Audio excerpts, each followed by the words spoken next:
हाँ दोस्तों, एक बार फिर से आप सभी लोगों का आपके अपने YouTube channel physics with concept पर तहे दिल से हार्दिक स्वागत और अभिनंदन है।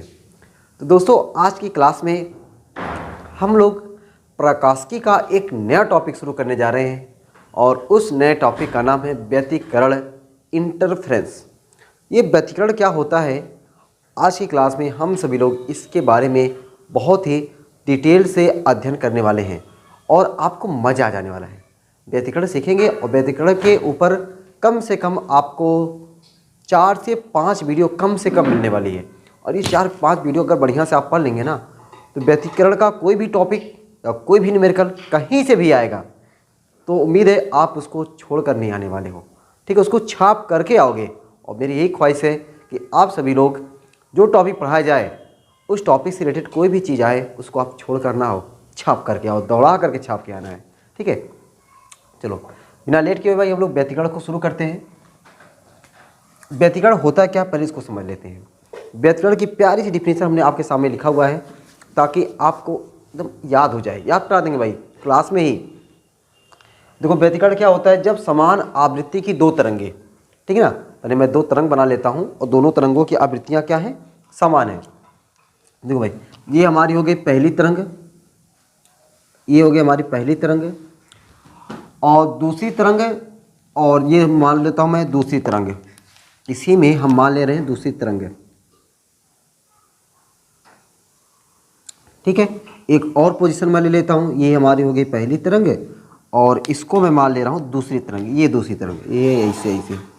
ठीक, अब डिफिनेशन में कह रहा है कि जब समान आवृत्ति की 2 तरंगे एक साथ एक ही दिशा में, देखो ये पहली वाली तरंग और ये हो गई दूसरी वाली तरंग, और यहाँ पे ये पहली वाली तरंग और ये दूसरी वाली तरंग, 2 तरंगे हैं और दोनों की आवृत्ति क्या है, सेम है, और दोनों क्या है, एक साथ, ये कोई माध्यम है, उस माध्यम में एंट्री मार रही हैं, प्रवेश कर रही हैं, गुजर रही हैं, जा रही हैं, कुछ भी कह सकते हो।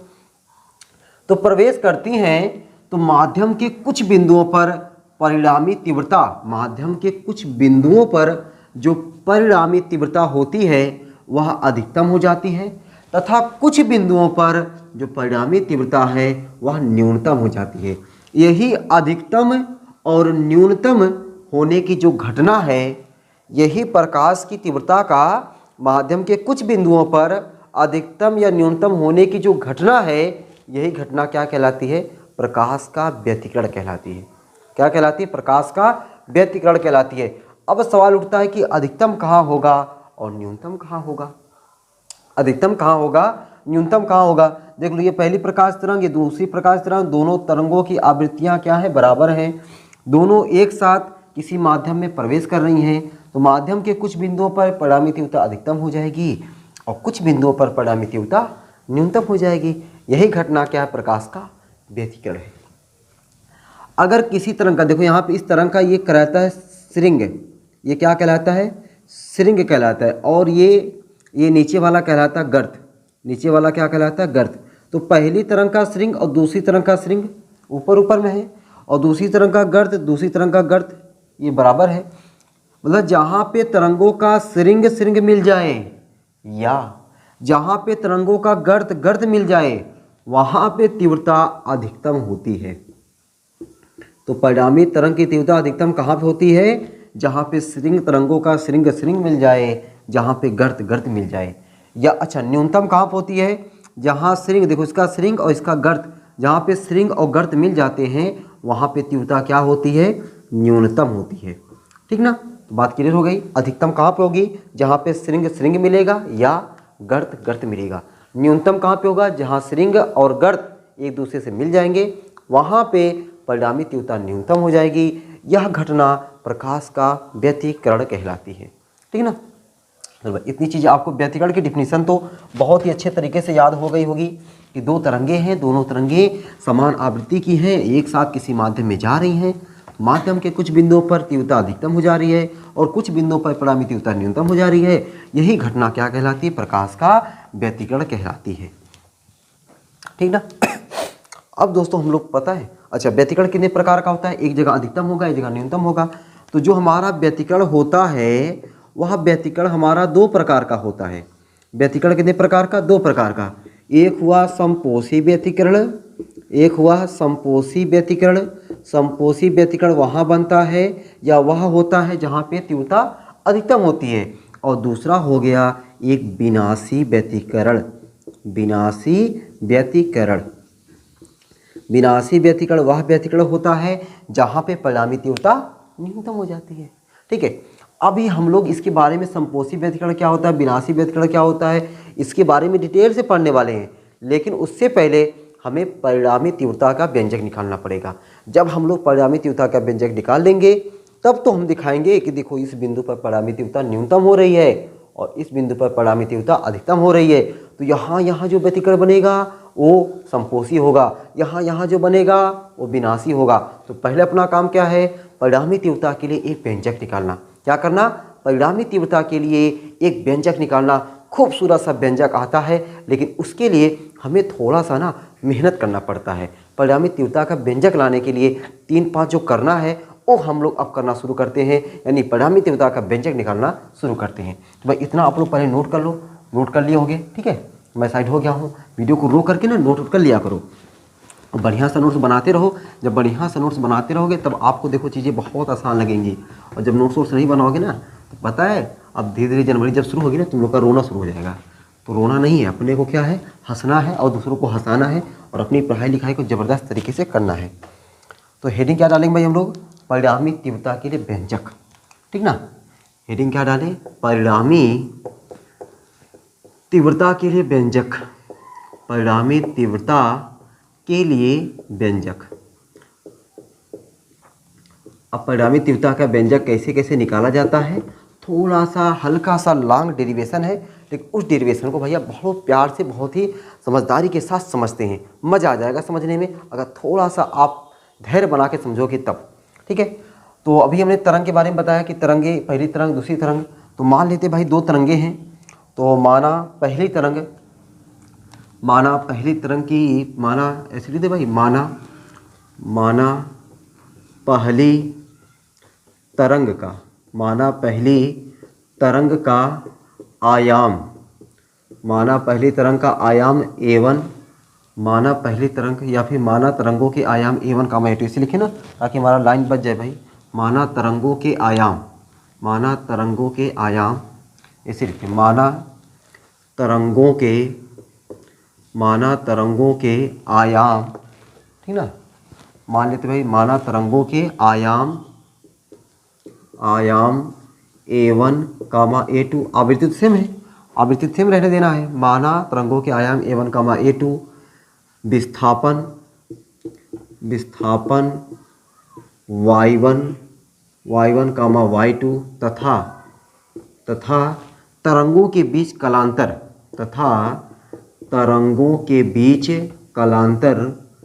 तरंगों के बीच कलांतर फाई है। ये फाई सिंबल है भाई ना, कलांतर से बोलते हैं। जो हमने 2 तरंग माना हुआ है, पहली तरंग का आयाम A1, दूसरी तरंग का आयाम A2, पहली तरंग का विस्थापन Y1, दूसरी तरंग का विस्थापन Y2, और दोनों तरंगों के बीच में जो कलांतर है वह कलांतर क्या है, फाई है। तब Y1।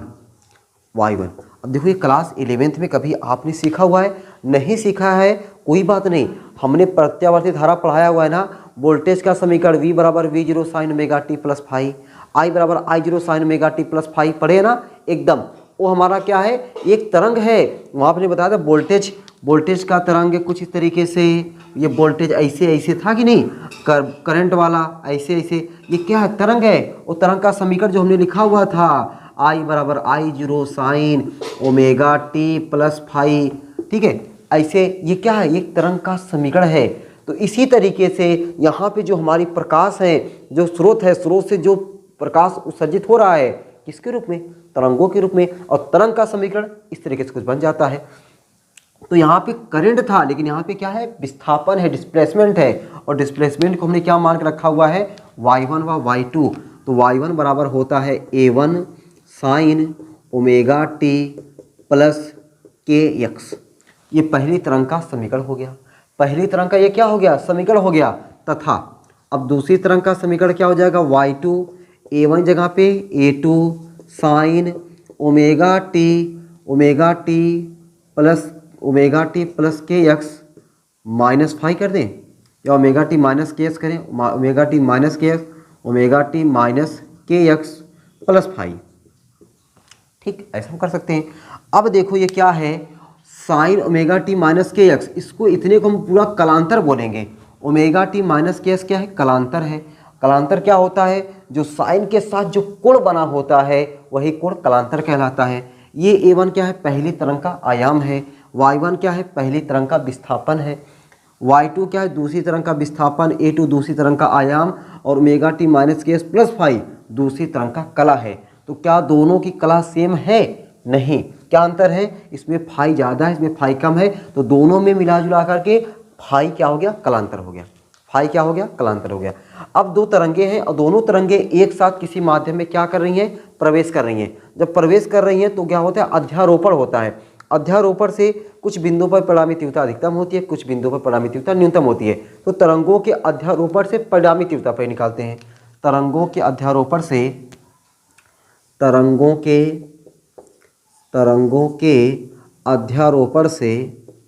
अध्यारोपण से परिणामी आयाम, परिणामी विस्थापन भाई, परिणामी विस्थापन, y क्या है, विस्थापन है, परिणामी विस्थापन, तो y बराबर क्या हो जाएगा, y बराबर y1 प्लस y2।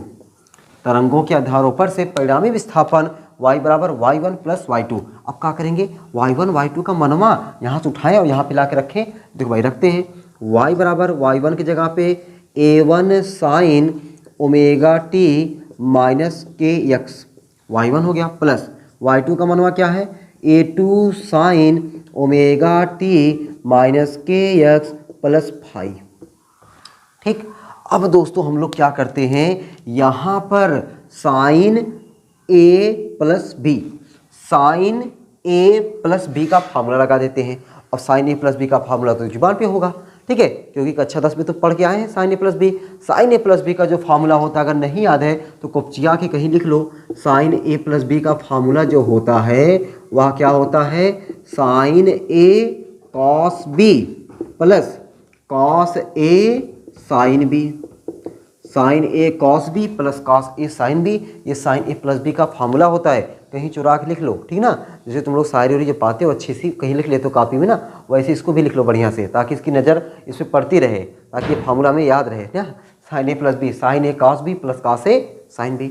अब इस फार्मूले को हम लोग यहाँ पे लगाते हैं, तब देखो क्या हो जाएगा, y बराबर a1 sign omega T minus K x, ये अपनी जगह पे है, प्लस a2 को हमने बाहर कर लिया, बाहर का रास्ता दिखा दिया। साइन a प्लस बी लगाओ भैया, साइन a की जगह पे omega T minus K X, cos B की जगह पे phi sine a cos B, plus cos a की जगह पे ओमेगा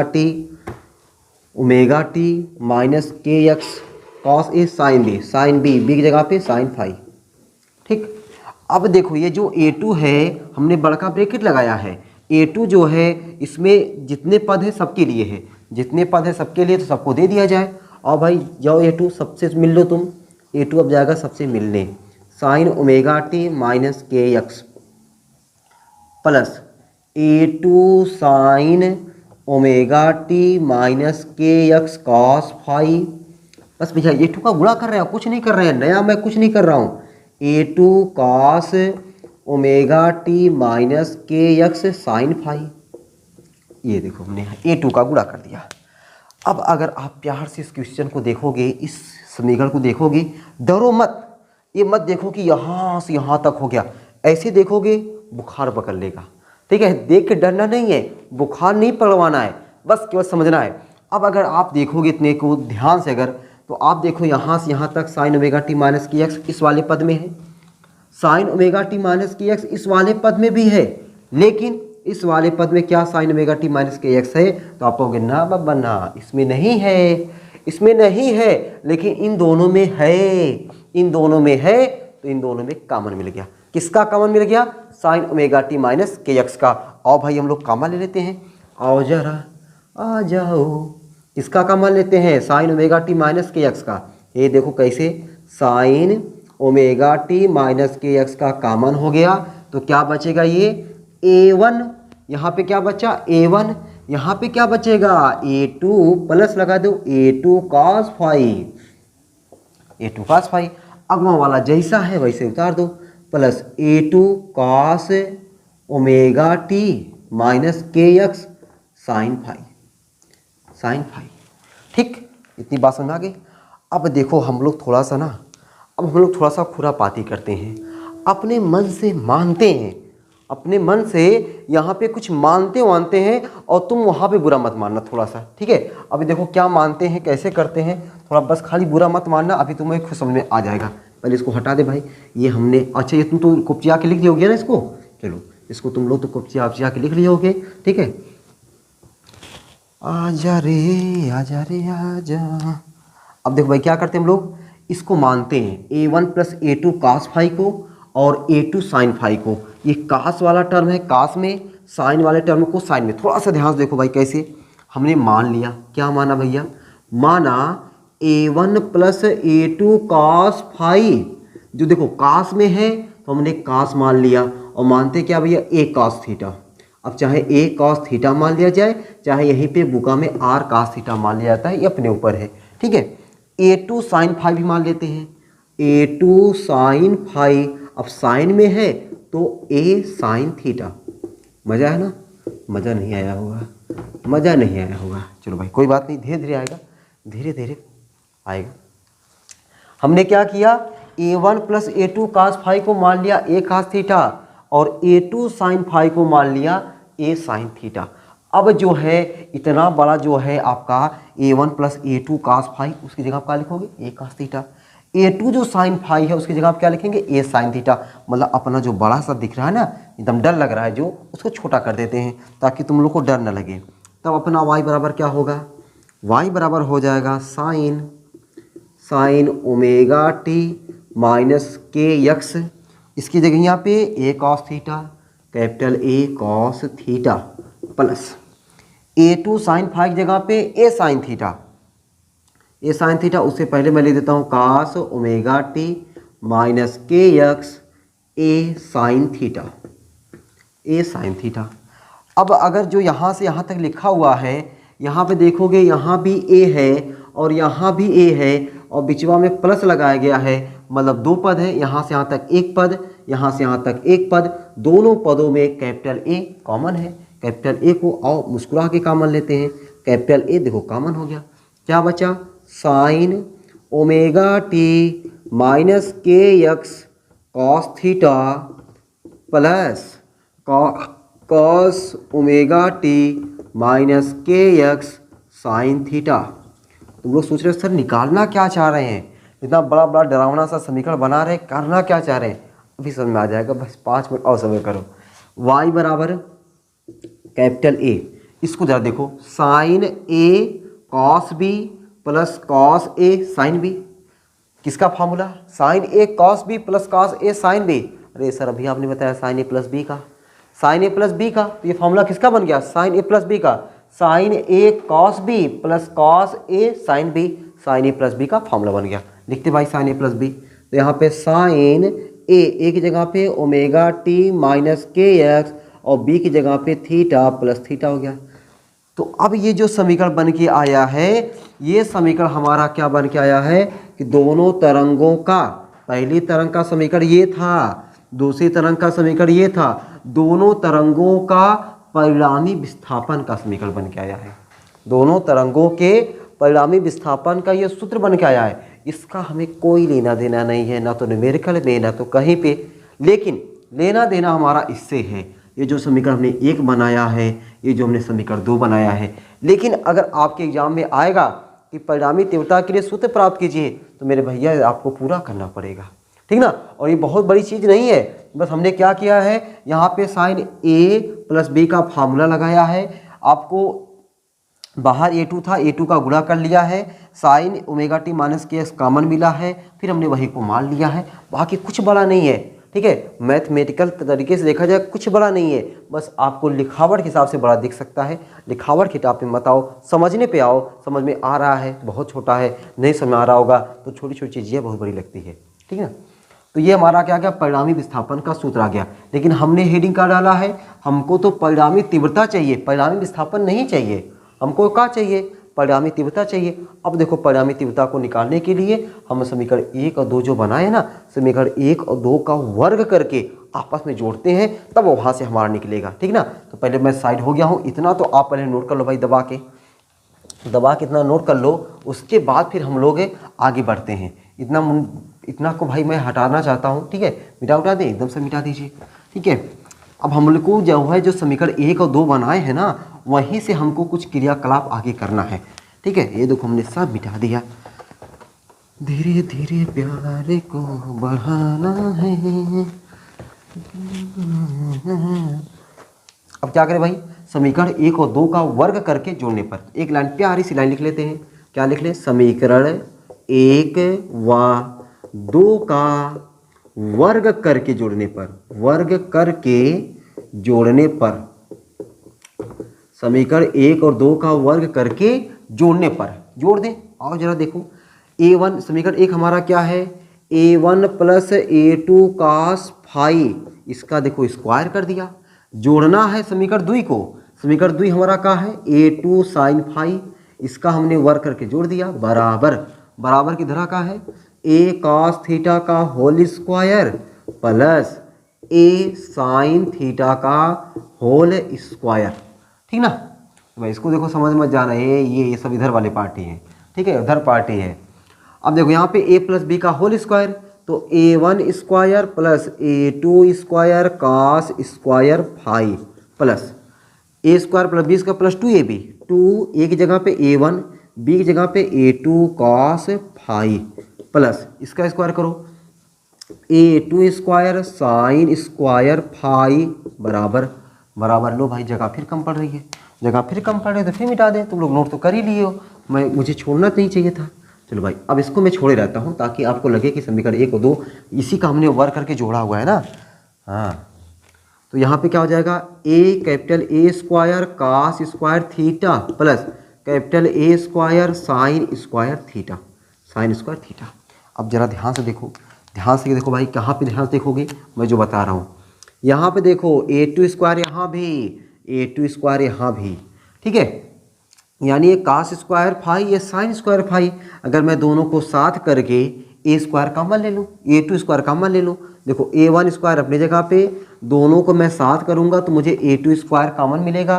तो मैं पहले में a2 स्क्वायर को कॉमन ले लिया, क्या बचेगा कोष्टक में, cos square phi plus sine square phi, ठीक, प्लस ये वाला बचा, ये वाला क्या बचा, 2a1 a2 cos फाई बराबर, जिसमें देखो a स्क्वायर यहाँ भी, a स्क्वायर यहाँ भी, a स्क्वायर कॉमन हो गया, क्या बचा, cos square theta plus sine square theta.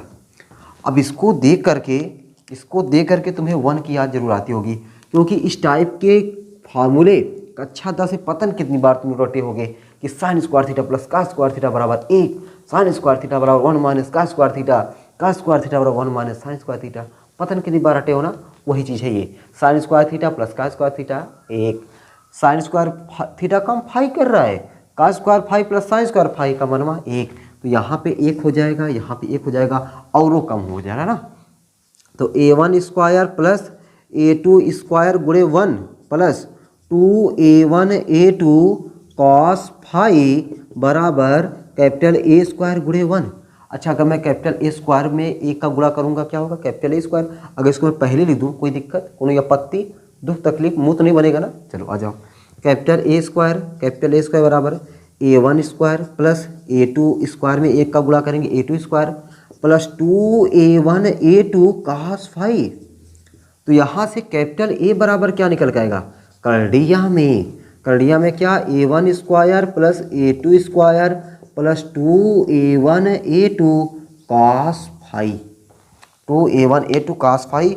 ये जो हमारा फार्मूला आया है, ज़बरदस्त फार्मूला, इस पे आपको न्यूमेरिकल भी लगाने को मिलेगा और ये आपके एग्जाम में भी आता है। इससे हम लोग क्या बोलेंगे, दोनों तरंगों के परिणामी, ये क्या है, आयाम है, दोनों तरंगों के परिणामी आयाम का सूत्र है। यही क्या भाई, यही दोनों तरंगों के यही दोनों तरंगों के परिणामी आयाम का सूत्र है। परिणामी आयाम का सूत्र है। आयाम का सूत्र है। हम निकालने चले थे क्या? हम निकालने चले थे परिणामी तीव्रता का सूत्र है। अभी परिणामी तीव्रता आया नहीं। परिणामी तीव्रता निकालने चले थे, अभी परिणामी तीव्रता आया नहीं। परिणामी तीव्रता से पहले परिणामी विस्थापन आया। परिणामी विस्थापन के बाद परिणामी आयाम आया। अब उसका नंबर है, कहाँ तक बच के जाएगा वो, ठीक है। जिसको हम निकालना चाहते हैं कहाँ तक बच के जाएगा, अब वो निकल के आएगा, ठीक है। कौन? परिणामी तीव्रता। तो अब हमें जब आयाम निकल जाता है तब हम लोग यहाँ से तीव्रता को निकाल सकते हैं, ठीक है। तीव्रता को निकाल सकते हैं। देखो भाई कैसे निकाल सकते हैं सिंस भाई देखो जरा, ये हमने निकाला सिंस चूंकि जो तीव्रता होती है, तीव्रता मतलब जो तीव्रता जो होती है अनुक्रमानुपाती होती है। किसकी अनुक्रमानुपाती होती है? आयाम के वर्ग के। ये चीज़ आपको याद होना चाहिए। अब कभी हमने पढ़ा हुआ है, आप नहीं पढ़े कोई बात नहीं, अब ये जान जाओ, बस ये जान जाओ जो तीव्रता है आयाम के वर्ग के अनुक्रमानुपाती है। तीव्रता आयाम के वर्ग के अनुक्रमानुपाती है, बस वही हमने रख दिया। अब ए स्क्वायर का मनवा मिला है, एकदम मिला है। देखो ये ए स्क्वायर का मनवा निकाला हमने। ए स्क्वायर का मनवा हमने कहाँ निकाला ताकि हमें तीव्रता मिल जाए। देखो तीव्रता अपने आप आ रही है। अब आई बराबर के ए स्क्वायर लिख सकते हैं एक बार। जहाँ पे के है, के क्या है, प्रोपोर्शनलवा को हटाए हैं ना, एक सौ नियतांक लेकर आए हैं बस, और कुछ है नहीं यहाँ पे। तो आई बराबर बड़का के ए स्क्वायर, बड़का ए स्क्वायर का मान ये वाला देखो A1 square plus A2 square plus 2A1 A2 cos phi. A square का हमने मान रख दिया। अब बताओ ये के का सब में गुणा होगा कि नहीं? एकदम गुणा होगा। देखो कैसे ऐसे के A1 स्क्वायर प्लस के A2 स्क्वायर प्लस 2 के A1 A2 कॉस फाई। ठीक, एकदम मजा आ गया। अब तो मजा आ रहा होगा ना, अब तो खुश हो जाओ, अब एकदम खुश हो गए तुम लोग। अब देखो भाई यहाँ पे हम लोग क्या करने वाले हैं। अब देखो हम लोग क्या करने वाले हैं। अभी आपने देखा कि जो आई बराबर होता है के ए स्क्वायर होता है ना। अगर के A1 स्क्वायर है तो उसकी जगह पे I1 लिख सकते हैं एकदम।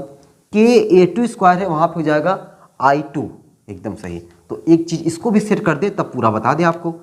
आई बराबर के A1, थोड़ा ऊपरा लिखे A1 को, नहीं तुम लोग सोचोगे नीचे में उसका बच्चा कोई आ गया है। के A1 स्क्वायर प्लस के A2 स्क्वायर प्लस 2 देखो एक बार केवल के है, एक बार के है, उसको मैं दो बार करड़ी में लिख सकता हूँ ना, एकदम लिख सकता हूँ। A1 करड़ी में के इंटू A2 करड़ी में के कॉस फाई। बताओ भाई मेरे, दो को दो बार करड़ी में लिख सकते हैं कि नहीं? ऐसे एकदम लिख सकते हैं। 3 को दो बार करड़ी में लिख सकते हैं कि नहीं? एकदम लिख सकते हैं।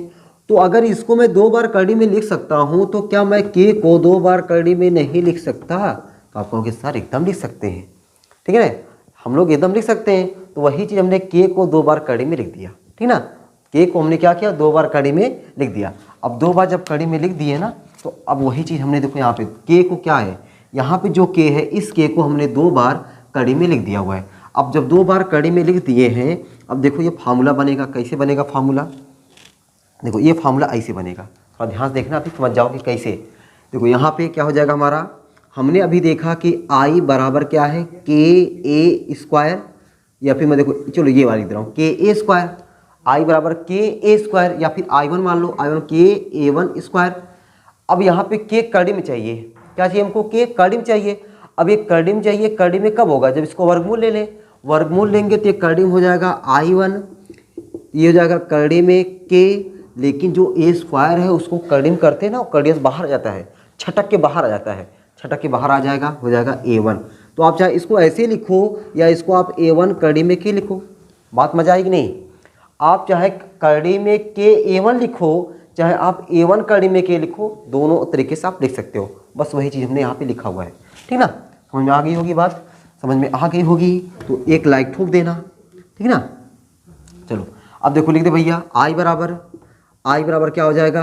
ये हो जाएगा I1 प्लस ये हो जाएगा I2 प्लस 2, ये हो जाएगा रूट में I1 और ये हो जाएगा रूट में I2, रूट में I2 अगमा क्या है cos फाई, ठीक है, क्या है cos फाई। अब ये बताओ ये दो कर्डियम अलग अलग है, एक बार कर्डियम लिख देना, एक बार कर्डियम लिख दें। जब एक बार कर्डियम लिखेंगे तो I बराबर हो जाएगा I1 plus I2 plus 2 root में I1 I2 cos phi, cos phi. ये हमारा क्या निकल के आया, जिसकी हमें तलाश थी वो फार्मूला हमें निकल के आया कि परिणामी तीव्रता का सूत्र हो गया। यही क्या है, यही दोनों तरंगों के परिणामी तीव्रता का सूत्र है। जो हमें परिणामी तीव्रता का व्यंजक हमें हेडिंग डाला हुआ था, उस हेडिंग का ये फार्मूला निकल के आया। सुंदर सा जबरदस्त ये फार्मूला निकल के आया। उस फार्मूला हमारा क्या हो गया, इसको क्या बोलेंगे, परिणामी तीव्रता का सूत्र। ये लिख सकते हैं, यही परिणामी तीव्रता का सूत्र है, यही परिणामी तीव्रता का व्यंजक है या परिणामी तीव्रता का सूत्र है, कुछ भी लिख सकते हो ना, सूत्र है। अच्छा एक चीज़ और, इसमें जो परिणामी तीव्रता जो आई है, परिणामी तीव्रता जो आई मतलब आँख नहीं, ये परिणामी तीव्रता आई इंटेंसिटी जो आई है वह किस पे डिपेंड कर रही है, डिपेंड कर रही है फाई पर। I1 plus I2 plus 2 root में I1 I2 cos फाई। याद तो करना ही है फार्मूला, बिना याद करे काम चलेगा नहीं। I बराबर I1 plus I2 plus 2 root में I1 I2 cos फाई। परिणामी आयाम का सूत्र हमने क्या निकाला, ए स्क्वायर, चाहे याद करो चाहे ए याद करो, ए बराबर करली में A1 square plus A2 square plus 2 A1 A2 cos phi. I बराबर I1 plus I2 plus 2 root में I1 I2 cos फाई। दोनों फार्मूला को आपको रट्टा मार लेना है, ठीक है। न्यूमेरिकल लगाने के लिए रट्टा मारना है, बाकी निकालना तो ऐसे ऐसे है, ये है, ठीक है। चलो तो हमने क्या देखा कि जो परिणामी तीव्रता जो आई है वह आई किस पे डिपेंड कर रहा है, cos फाई पर। तो एक लाइन लिख देते क्या कि अतः इससे स्पष्ट है कि, ठीक है, स्टार बना के लिख लेना, अतः इससे स्पष्ट है कि, अतः इससे स्पष्ट है कि, क्या स्पष्ट है, स्पष्ट है कि परिणामी तीव्रता कालांतर पर निर्भर करता है। अतः स्पष्ट है कि परिणामी तीव्रता कालांतर पर निर्भर करता है, कालांतर पर निर्भर करता है, कालांतर पर निर्भर करती है ना, तीव्रता है बेचारी है, तीव्रता कालांतर पर निर्भर करती है। अब अगर कालांतर पर निर्भर कर रही है तो कालांतर बोले तो फाई, अब जहाँ पे फाई ज़्यादा वहाँ पे आई ज़्यादा, और जहाँ आई ज़्यादा उसे बोलेंगे अधिकतम, और अधिकतम मतलब समपोषी, और जहाँ पे फाई कम वहाँ पे आई कम, और जहाँ आई कम वहाँ होगा न्यूनतम, और जहाँ होगा न्यूनतम वहाँ होगा विनाशी व्यतिकरण, ठीक है। तो समपोषी व्यतिकरण, विनाशी व्यतिकरण अब हम जो सीखेंगे, अब यहाँ सीखेंगे कि जहाँ पे cos फाई मैक्सिमम होगा वहाँ पे समपोषी व्यतिकरण बनेगा, और जहाँ cos फाई मिनिमम होगा वहाँ विनाशी व्यतिकरण बनेगा, ठीक है। ये फार्मूला कैसे कैसे निकाला गया, उम्मीद है कि आप सभी लोगों को ये फार्मूला जो है बढ़िया तरीके से, एकदम ज़बरदस्त तरीके से समझ में आ गया होगा। अगर समझ में आ गया होगा तो और लोगों के साथ शेयर करिए, ठीक है, ताकि मैं जो मेहनत कर रहा हूँ उस मेहनत को अभी मुझे थोड़ा सा लगे भाई हाँ मेरे द्वारा जो बनाई गई वीडियो लोगों तक पहुँच रही है, मज़ा आ रहा है लोगों को, ठीक है, और आप मज़ा लेते रहिए ऐसे, ठीक है। तो फिर मिलते हैं हम लोग अगली क्लास में। अगली क्लास में हम लोग सीखेंगे दोस्तों कि ये समपोषी व्यतिकरण क्या होता है और विनाशी व्यतिकरण क्या होता है, किन किन बिंदुओं पर समपोषी व्यतिकरण होगा, किन किन बिंदुओं पर विनाशी व्यतिकरण होगा, इनका कालांतर का सूत्र क्या होगा, इनका पथांतर का सूत्र होगा, इनका परिणामी समपोषी व्यतिकरण का परिणामी तीव्रता क्या होगा, विनाशी व्यतिकरण का परिणामी तीव्रता क्या होगा, इन सभी के बारे में हम लोग चर्चा करेंगे अगली वीडियो में। तब तक आप लोग ऐसे ही हंसते रहो, मुस्कुराते रहो, प्यारी सी स्माइल चेहरे पर बनी रहनी चाहिए, ताकि आप लोग अपनी पढ़ाई लिखाई ज़बरदस्त शानदार ज़बरदस्त तरीके से करते रहो, और हेल्थ का बढ़िया से ख्याल रखो, ताकि जितने स्वस्थ रहोगे उतने मस्त रहोगे, ठीक है। चलो फिर मिलते हैं आपसे अगली क्लास में, तब तक के लिए सबको बाय बाय।